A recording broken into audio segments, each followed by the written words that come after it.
Single dad tricked into a Christmas blind date. But what she said next left him in tears. Before we go any further, please drop a comment and tell us where in the world you're watching from. We love seeing how far these stories reach. James Carter walked into the Willow Tree Cafe on December 20th, thinking he was meeting someone about his late wife's memorial scholarship fund.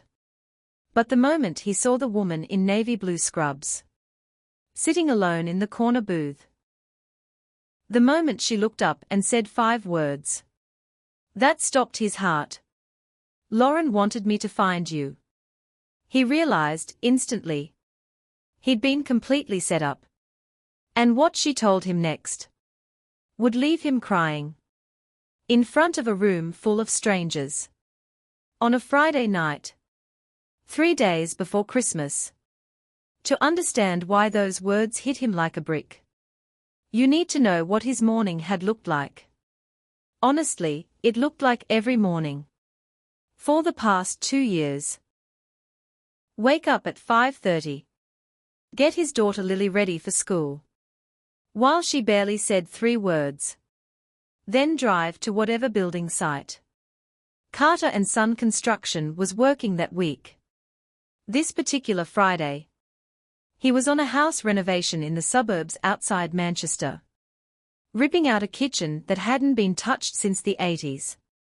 His crew was already there when he pulled up in the van at 6:45. "Morning, boss," his foreman Danny called out. James just nodded, grabbed his tool belt, and got stuck in. Because working meant not thinking. Not thinking meant not feeling. And that's how he'd survived for 730 days since Lauren passed. His dad had started the company 40 years earlier, one of the few black-owned building firms in the area. James had poured every ounce of himself into keeping that legacy alive.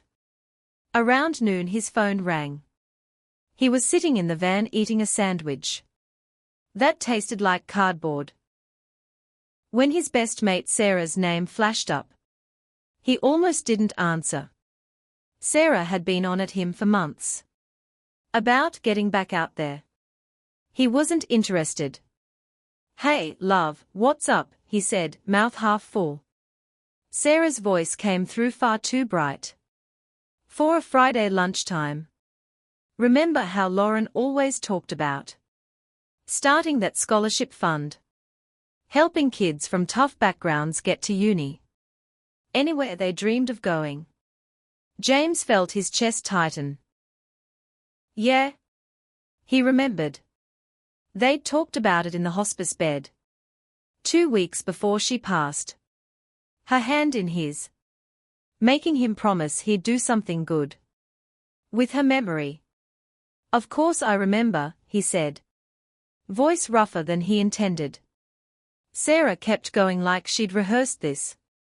"Well, I've found someone who wants to help make it happen. Proper donor. But she wants to meet you first. Get a proper feel for what Lauren's vision was." James wiped plaster dust off his jeans. "I don't know, Sarah. It's nearly Christmas. Lily's got her school nativity next week. I've got 3 jobs finishing." He was listing excuses, because even the thought of talking about Lauren to a stranger made him want to put his fist through the windscreen. Sarah's voice softened. "It's just a coffee, James. 1 hour. Lauren would want this. You know she would." And the guilt worked, like it always did. Because Sarah was right. Lauren would want the scholarship. She'd want her name to mean something beyond a gravestone. "Fine," he said. "When and where?" 7 o'clock tonight. The Willow Tree Cafe. Her name's Emily. James hung up, thinking this was just another box to tick. What James didn't know was that Sarah had made another call that afternoon. This one to Emily Harper, who'd just finished a 12-hour shift at the hospice where she worked as a nurse. Emily was sitting in her car in the staff car park, completely shattered, when her phone rang. Sarah's voice. "Hey, Em, remember you said we should grab a coffee sometime?" Emily rubbed her eyes. She barely remembered the conversation. "Yeah, sure. When were you thinking?" "Actually," Sarah said, "there's someone I'd like you to meet. Lauren Carter's husband, James. He's been struggling. And I thought maybe talking to someone who was there at the end might help him." Emily's whole body went rigid. She remembered Lauren Carter. Remembered the 6 weeks she'd spent as her main hospice nurse. Remembered the promise Lauren had made her swear to keep. "Sarah, I don't know if that's appropriate. I was his wife's nurse. There are boundaries." She was already building reasons to say no. She'd carried Lauren's message for 2 years and wasn't sure she could face delivering it. Sarah pushed gently. "It's been 2 years. He has questions about her last days. He won't ask family. Just a coffee, as a favor to me."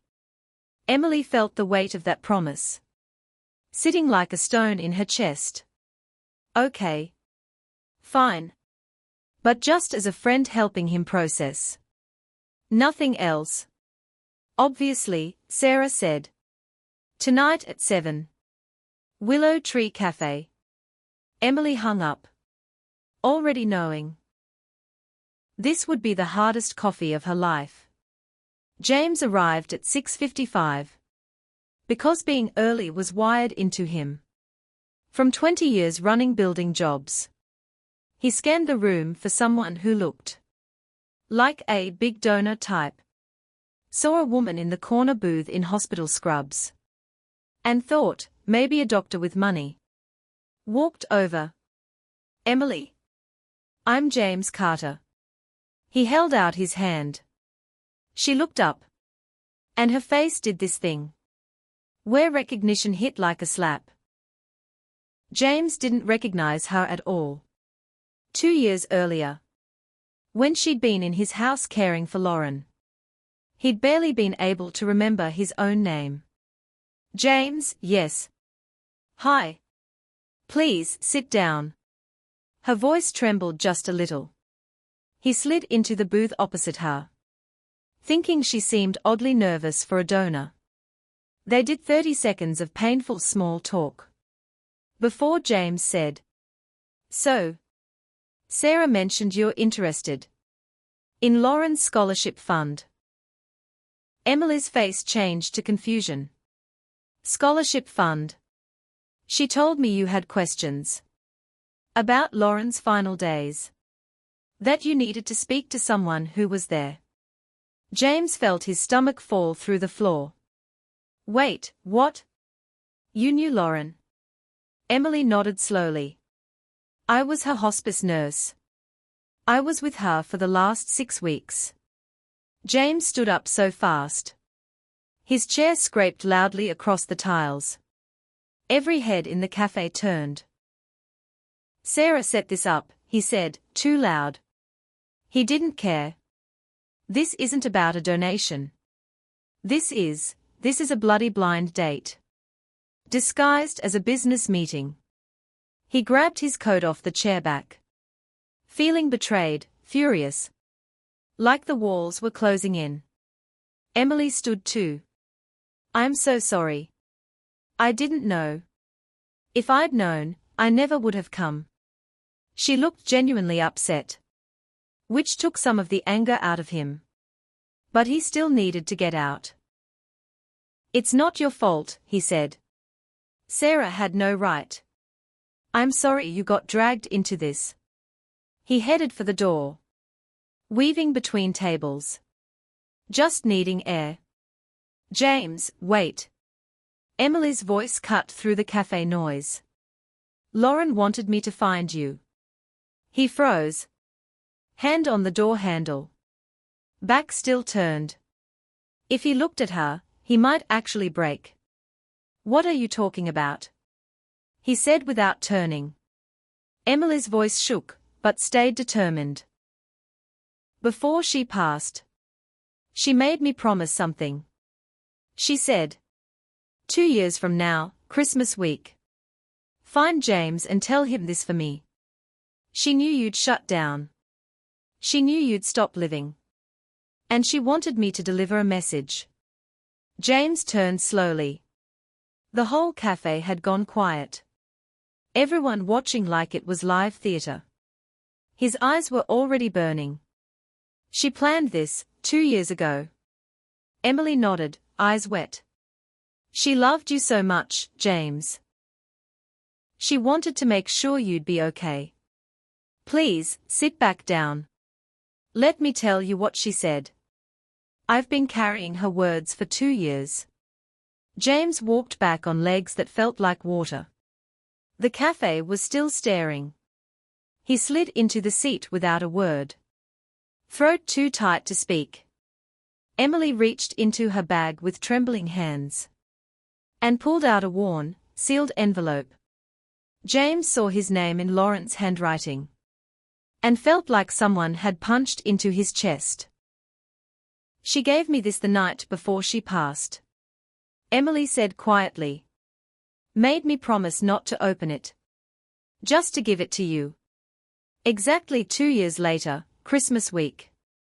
I've carried it in my bag every single day." James stared at the envelope. Like it might explode if he touched it. "I don't know if I can read this here. Not in front of all these people." Emily nodded. "You don't have to read it now. But I also need to tell you what she said out loud. What she made me memorize. So I could say it to your face." James looked up at this stranger who'd cared for his wife in her final weeks. This woman who'd carried a message. Like an emotional time capsule. "She made you memorize something." Emily's eyes were already wet. "She said the letter was for later. When you were alone. But the words were for the exact moment I found you." James braced himself. Hands flat on the table. "Okay. Tell me. Tell me what she said." Emily took a shaky breath. Her voice came out steady despite the tears. She said, "Tell James that I'm not gone.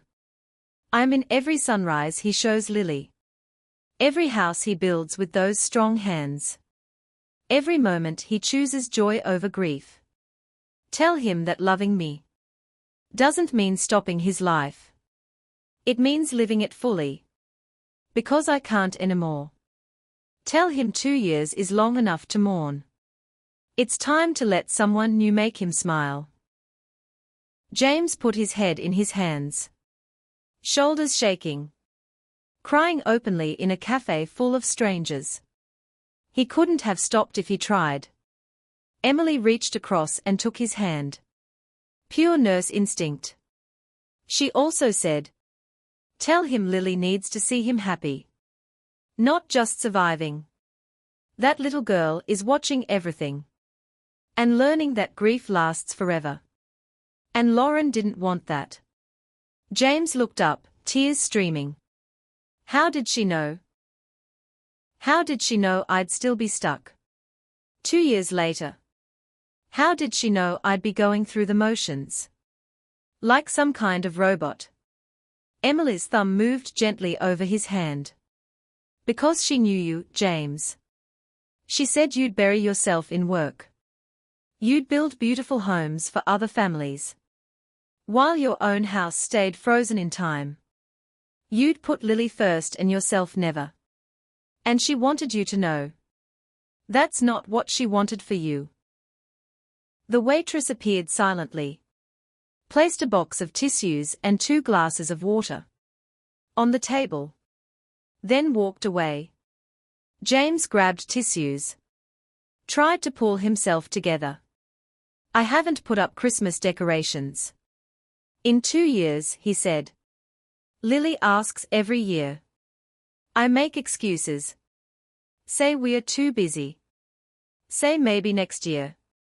And she stopped asking. Because she knows. Emily squeezed his hand. Lauren knew that too. That's why she chose Christmas week. For me to find you. She said it used to be your favorite time of year. Before she got ill. And she wanted you to love it again. James let out a broken laugh. She thought of everything, didn't she? Planned the whole thing from a hospice bed. She loved you so much, Emily said, voice cracking. Those last 6 weeks. All she talked about was you and Lily. How you met at that freshers' party in Leeds. How you proposed in the rain. Outside the flat you were doing up together. How you cried harder than she did. When Lily was born. James felt fresh tears. I can't believe you remember all that. Emily smiled through tears. It's hard to forget. She made me promise to wait exactly 2 years. Because she said that's how long you'd need to grieve properly. Before you'd be ready to hear any of this. James's voice came out wrecked. I don't know if I can do this. She's asking me to move on. And I don't know how. Emily pulled out her phone. She knew you'd say that. She made me take a video. Do you want to see it? Or is this already too much? James's heart was hammering. There's a video. Emily nodded. Filmed it 3 days before she passed. Made me swear not to show you. Until I'd delivered the message first. James wiped his face. Okay.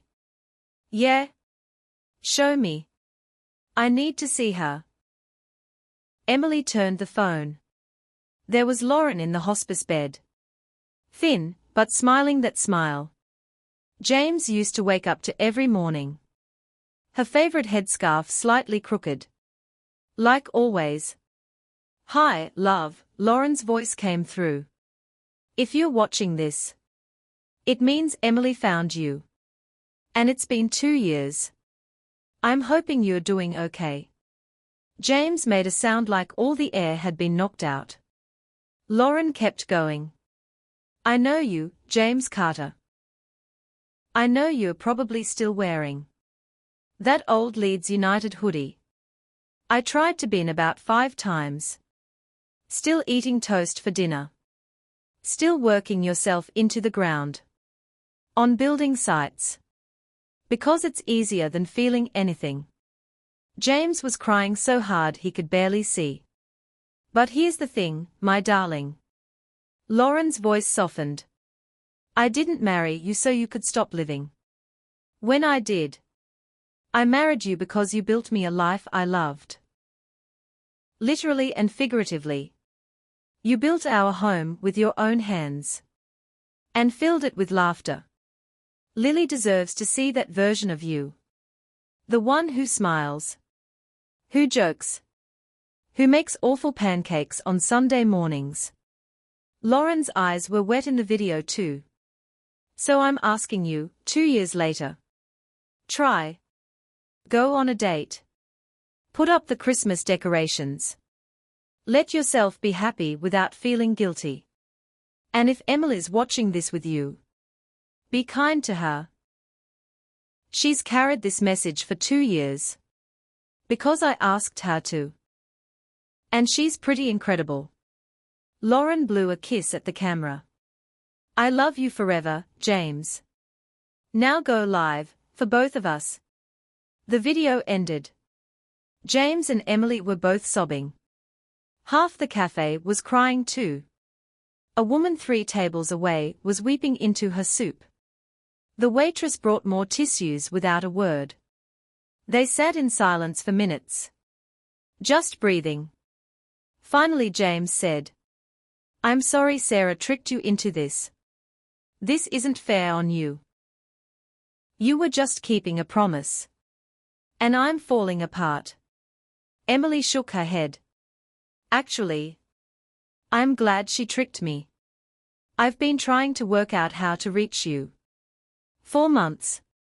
I didn't know how to just knock on your door and say, "Hey, your wife who passed 2 years ago left you a message." They talked for another hour about Lauren's final days. James asked questions he'd been too scared to ask anyone else. Was she in pain? Was she frightened? Did she know how much he loved her? Emily answered everything honestly, the way only someone who was there can. She told him a little of her own story too. How she'd lost her mum to the same illness 5 years earlier. How she'd become a hospice nurse to help families the way she wished someone had helped hers. How Lauren had reminded her that carers are people too, who need looking after. Around 9 o'clock. James glanced at his phone. I should go. Lily's with my brother. But I need to get home. They stood awkwardly in the car park. James said, "Thank you for keeping your promise to her. For finding me. For all of this."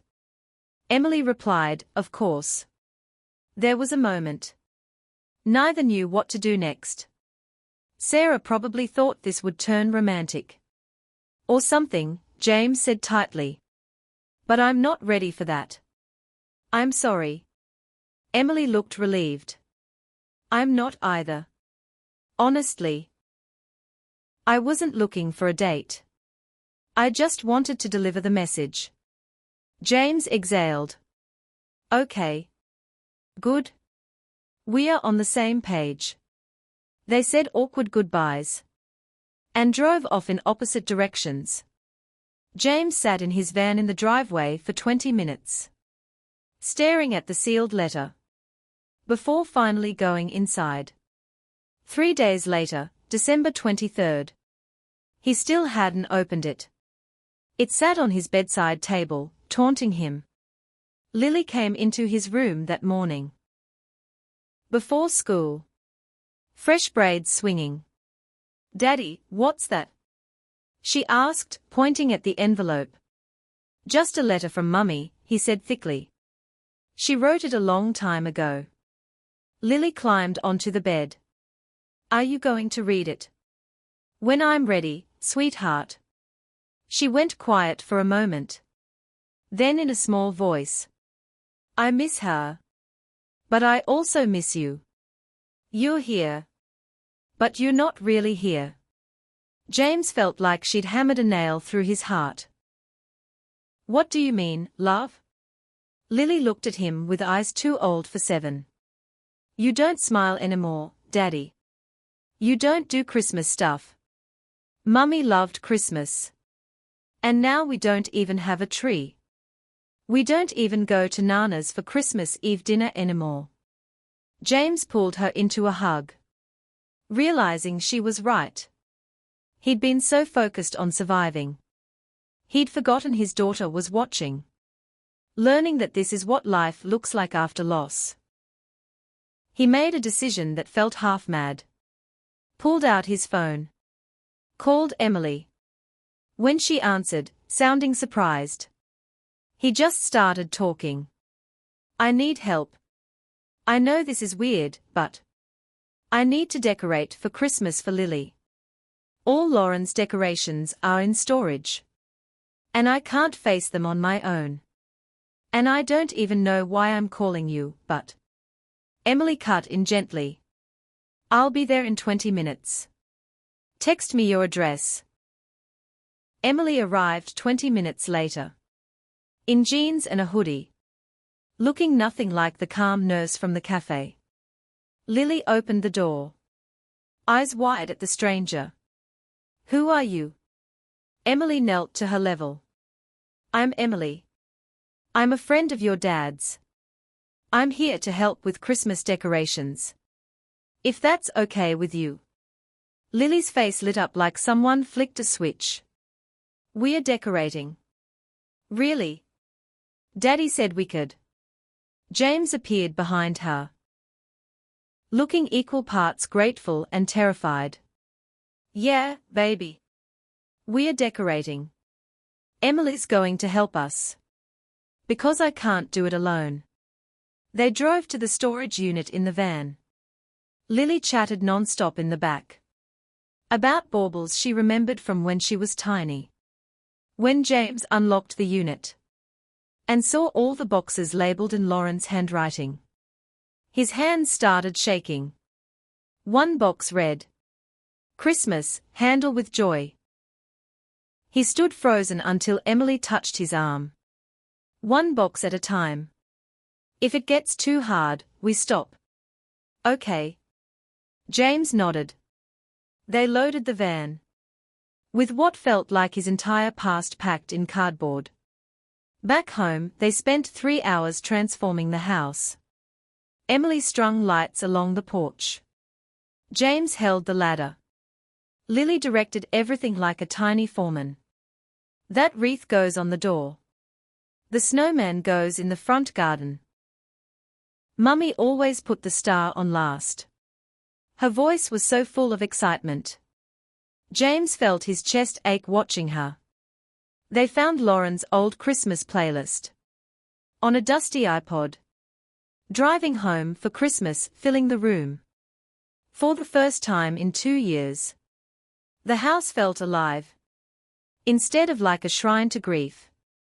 Lily fell asleep on the sofa around 9. Surrounded by empty boxes and tissue paper. James covered her with a blanket. While Emily made them both tea in the kitchen. They sat on the floor by the tree. Exhausted, but something close to peaceful. Thank you for coming, James said quietly. I couldn't have done this without you. Emily leant her head back against the sofa. You could have. You just needed someone to take the first step with you. And honestly, it helped me too. I haven't decorated for Christmas in 3 years, since my mum passed. James really looked at her then. Saw the same exhaustion, the same grief he carried. Sarah didn't just trick me, did she? She tricked you too. Into dealing with your own stuff. Emily laughed softly. She's smarter than both of us put together. I've been so busy looking after everyone else. I forgot I'm allowed a life too. They sat in comfortable silence, watching the tree lights blink. Then James pulled the letter from his pocket. I've been carrying this since you gave it to me. I keep almost reading it, then losing my nerve. But I think I need to do it now. And I think I need you here when I do. Emily sat up straighter. Are you sure? This is really personal, James. He was already opening the envelope. With shaking hands. He read silently at first. Emily watched his face cycle through a dozen emotions. In 30 seconds. Then he started reading aloud. Voice breaking. My dearest James. If you're reading this, it's been 2 years. And I'm hoping you've started to heal. I'm hoping Lily has your smile. And your terrible sense of humor. I'm hoping you're still building beautiful homes. With those strong hands I love so much. He had to stop, wipe his eyes. But I'm guessing you're still scared. Scared to move on. Scared that loving someone new means forgetting me. So let me be very clear. It doesn't. I want you to fall in love again. I want Lily to see you happy. With someone who makes you laugh. I want you to have more love in your life. Not less. Emily was crying now too. James kept reading. You once told me love isn't finite. That loving me didn't mean you loved your family less. It meant your heart grew. Remember that. Your heart can grow again. I handpicked Emily for this. Because in those final weeks, I saw her heart. She's been hurt too. She gives everything to everyone else. She needs someone to see her for once. James looked up at Emily, who had her hand over her mouth. She was talking about you. She wanted us to meet. She planned this 2 years ago. Emily was sobbing. She was incredible. James nodded. She really was. And apparently, a matchmaker from the other side. They both laughed through tears. He finished the letter aloud. All I ask is this. Don't waste the life you have left. Honoring the life we shared. Live, James. Decorate for Christmas. Go on dates. Marry again if you find the right person. Give Lily a full life. Not a memorial. I love you forever. But you have to let me go enough to let someone else in. They sat on the floor a long time, just breathing. Finally James said, I am terrified of this. Of feeling something for someone who isn't her. Emily replied, Me too. I've built my whole life around not needing anyone. Being the helper. Never the one who needs help. James turned to face her. What if we just try? Like friends first. No pressure. No expectations. Just two people who understand grief. Trying to work out how to be happy again. Emily smiled through tears. I'd really like that. 6 months later. James was finishing a kitchen refit when his phone rang. It was Emily, asking if he fancied lunch. His crew noticed how his whole face changed when he answered. You've got it bad, boss, Danny grinned. James didn't even deny it. Yeah. I have. They'd spent 6 months slowly, carefully. Falling in love. Someone who understood his past. And didn't need him to be over it. Coffee dates. Walks. Family dinners with Lily, who adored Emily. Sunday roasts at Nana's house, where Emily learned to make Lauren's mum's famous trifle. Somewhere between winter and summer, James realized he was actually happy. For the first time in years. At lunch Emily reached across the table. I need to tell you something. And I'm nervous. James's heart started pounding. Okay, what's wrong? Nothing's wrong. It's just. I think I'm falling in love with you. And I needed to say it out loud. Before I lost my nerve. James's eyes welled up. I think I've been in love with you. Since you showed up to help me decorate. I was just too scared to say it. But Emily. I love you. And it doesn't feel like betraying Lauren. It feels like honoring her.